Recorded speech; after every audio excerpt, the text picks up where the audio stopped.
اولا نبغي ندير واحد التعقيب بسيط على القضيه ديال القوى السياسيه اللي كتساهم في هذه الحركه ديال 20 فبراير اللي كتدعمها.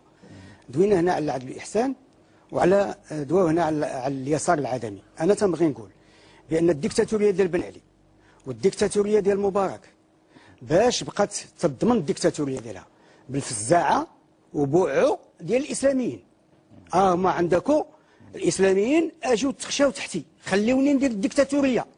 هنا في المغرب نفس الشيء، راه هذه الفزاعه ديال الاسلاميين وبوعو ديال الاسلاميين تجعلنا باش نبداو نسقطوا هذاك بوعو ديال المخزن.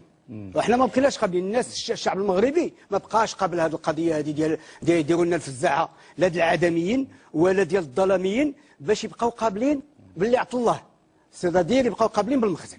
دونك هذا من جهه. بالنسبه